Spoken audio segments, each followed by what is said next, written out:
Gracias por mantener la sintonía. Continuamos aquí analizando la semana, señores. Y vamos a seguir con este asunto de esta nueva ley 3026, que bueno, pues, como decía en el primer bloque, eh, es una de las pocas veces, por no decir casi que nunca, porque ¿verdad? Habría que revisar en algún momento, donde el gobierno central se desprende de cosas de conquistas que tenía, o no de conquistas, sino, bueno, sí, una conquista, aunque sea un impuesto, porque le imponen, pero ya había sido aceptada y la pagaba la población, y por eso creo que ha sido en cierto sentido tan positivo para la mayoría, para la mayoría. Entonces, continuando con lo que contempla esta nueva ley 3026, la ley que lleva por nombre Ley de Medidas de Procrecimiento Económico, Simplificación Fiscal y Mitigación de la Crisis Internacional.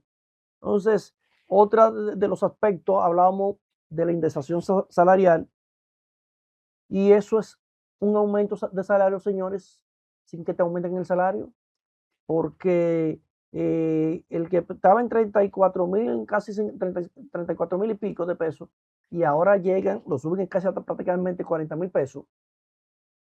Los que están en ese rango dejan de pagarle al Estado, se están ahorrando todos los meses entre 800 y 900 pesos. Usted dirá, 900 pesos, sí, pero 900 pesos, señores, fácilmente es el medicamento de una persona que tiene un asunto de diabetes, o son los medicamentos de una persona que tiene hipertensión.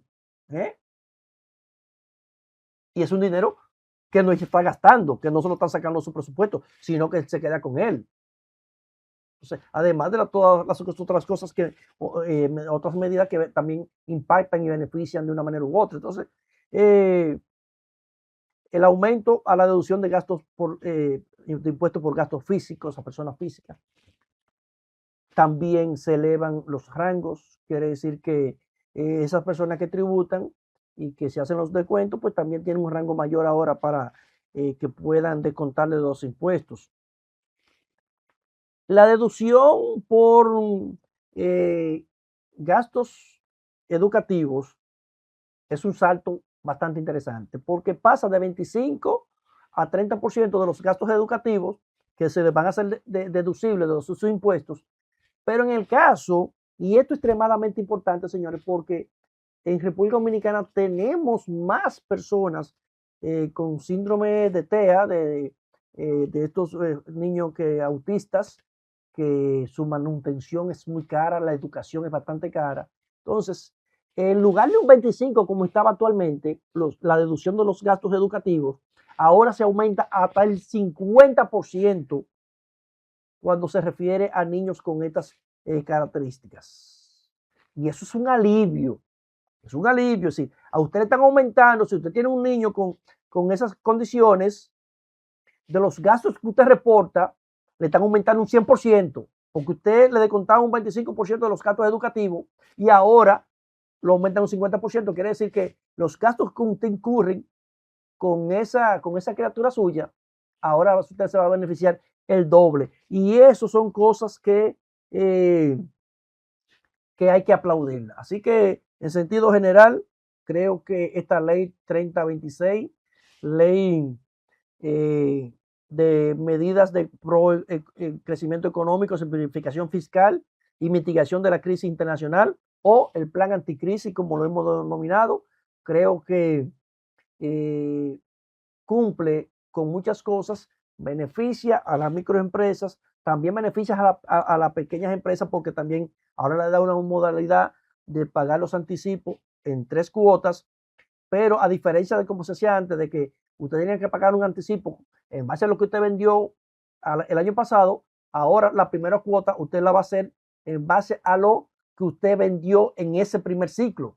Quiere decir que también hasta en esa parte es muy justa y le da un compás de varios meses para que usted tenga, para que esa pequeña empresa también tenga un flujo de caja, y a la micro le da toda la amplitud de ese 1.5% de anticipo, porque ya están eliminados. Es decir, que las micro y las pequeñas se benefician grandemente. Las micros son el 78% del total de todas las empresas que tributan al impuesto interno, y con la pequeña, entre la micro y la pequeña, señores, suben al 87% del total de las empresas que cotizan. Y eso es extremadamente positivo. Miren, en el orden internacional, señores, una noticia muy positiva en esta semana y es el fin de la guerra, pero con el pasar de los días, la guerra terminó sin concluir. En teoría se terminó, pero en la práctica no. En esta semana se firmó mediante el procedimiento virtual un acuerdo de entendimiento entre Estados Unidos y Irán con la veeduría, con el arbitraje de Pakistán. Y estaba previsto de que eso se firmara el viernes en Ginebra. Sin embargo, se adelantó y el día anterior se hizo de manera virtual entre estos dos países y Pakistán como veedor, que hay que felicitar, señores, al primer ministro de Pakistán, que hizo una labor extraordinaria. El mundo está en deuda con él, también como a un grupo de empresarios cataríes que también intervinieron en este proceso. ¿Y por qué? Por todo el esfuerzo que hicieron. ¿Y por qué digo que esta guerra terminó en teoría, pero no en la práctica? Bueno, porque después de aprobado el protocolo de entendimiento, se abrió de inmediato el estrecho de Hormuz, comenzaron a fluir las embarcaciones, el precio del petróleo comenzó a disminuir y bueno, hasta un momento llegó a estar hasta en $73. Sin embargo, Netanyahu nuevamente tomó la decisión en una primer impacto, mandó aviones a sobrevolar territorio iraní en medio de la firma de este protocolo. Y después realizó un ataque al Líbano y este protocolo establece que también el acuerdo incluye al desarme o al cese de hostilidades de Israel con el Líbano. Pero Netanyahu, como él es el omnipotente, que se cree el dueño del mundo, y yo soy pro Israel, pero lo que ha hecho Netanyahu, señores, es abusivo, desaprensivo, arrastró a Estados Unidos a esta guerra. Estados Unidos firma un protocolo, pero ellos quieren seguir por su lado provocando situaciones. De inmediato, Irán ordenó nuevamente el cierre del estrecho.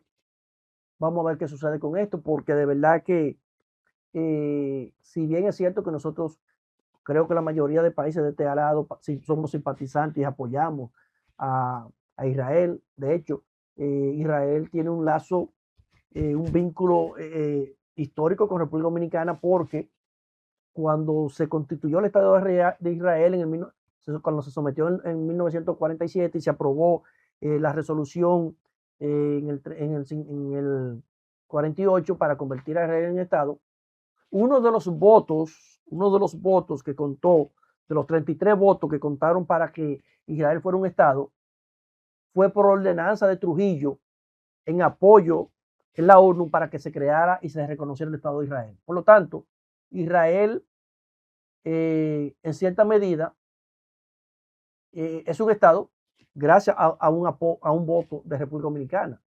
Y usted dirá, bueno, pues hubo más votos, pero bueno, República Dominicana apoyó a que Israel fuera un Estado. Pero lo que está haciendo Netanyahu, señores, sobrepasa los límites de la gobernanza de un país que quiere o necesita, debería estar en paz. Entonces, vamos a ver qué pasa, porque de inmediato Trump hizo algunas amenazas, que lo mismo, prácticamente en la misma dirección, porque que Netanyahu se cree que el mundo tiene que estar en guerra porque quiere entrar en guerra.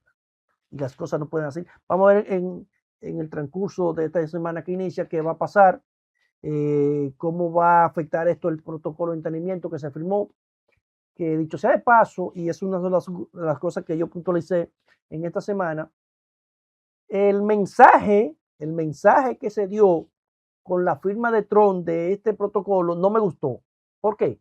Porque estaba previsto para realizar la firma en Ginebra, sin embargo se hizo de manera digital. En el momento en que Donald Trump estaba en Francia visitando a Macron y estaba en una cena ofrecida por Macron en el Palacio de Versalles, y eso me trajo recordación, señores, de inmediato conecté con el Tratado de Versalles del 28 de junio, estamos en el mes de junio, estamos en el mes de junio, lo que difiere son las fechas, pero el Tratado de Versalles que fue suscrito el 28 de junio de 1919, que puso fin a la Primera Guerra Mundial, donde los aliados habían derrotado y Alemania prácticamente fue responsabilizada por todos los daños de la guerra, y fue en ese Tratado de Versalles, fue condenada al pago de todas las costas de reconstrucción. Y en ese mismo momento, en el instante, incluso Alemania fue excluida de la firma de ese tratado, y en ese mismo día, en ese Salón de los Espejos, con la firma del Tratado de Versalles, prácticamente dio origen a que se dieran todas las condiciones para la Segunda Guerra Mundial. Y si bien es cierto que este protocolo que se hace entre Estados Unidos e Irán es justo para Irán y tiene el proceso de reconstrucciones, es prácticamente casi un plan Marshall, por así decirlo, que por eso no se dieron las situaciones después de la finalización de la Segunda Guerra Mundial, porque como aprendieron de ese Tratado de Versalles, el plan Marshall fue un plan de reconstrucción, y lo que lo hizo fue darle a los países que fueron derrotados un empoderamiento para que comenzaran a reconstruirse, y hoy son las grandes potencias que son. En el caso de Japón, es indudable, señores, que Japón, después de la Segunda Guerra Mundial, se convirtió en una gran potencia económica, industrial, en todos los sentidos. Y ni decir de Alemania, que es una de las principales economías de Europa. ¿Por qué? Porque el Tratado de Versalles y lo que pasó después de la Segunda Guerra Mundial fue muy difícil.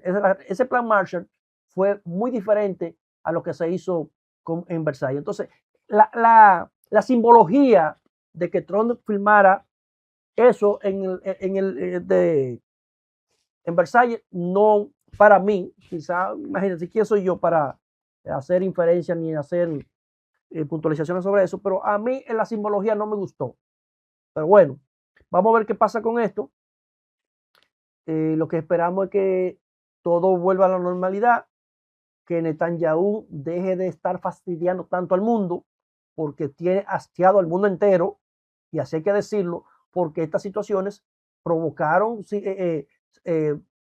asuntos económicos que afectaron la economía mundial, y Netanyahu, con esa tosudez de querer eliminar a todo Hezbollah, de querer eliminar prácticamente al Líbano, él cree que está por encima del mundo. Y eso, hay una canción que dice que hasta la belleza cansa. Vamos a ver qué pasa con eso, señores. Entonces, si eso, el plan sigue su curso, pues había un cese al fuego de todas las utilidades durante 60 días, hasta que entonces se afinaran algunos puntos que están contemplados en este acuerdo de 14 puntos. En el punto 9 y en el punto 14 están concebidas los petitorios que hacía de Estados Unidos sobre el enriquecimiento de uranio, la capacidad de Irán de desarrollar armas nucleares. Se iban a discutir en ese lazo de tiempo después de la firma del protocolo. Sin embargo, las pretensiones de Netanyahu pareciera ser que su interés es que el mundo siga estando en conflicto, que la economía mundial se afecte, porque él quiera tener un problema con Hezbollah y con el Líbano.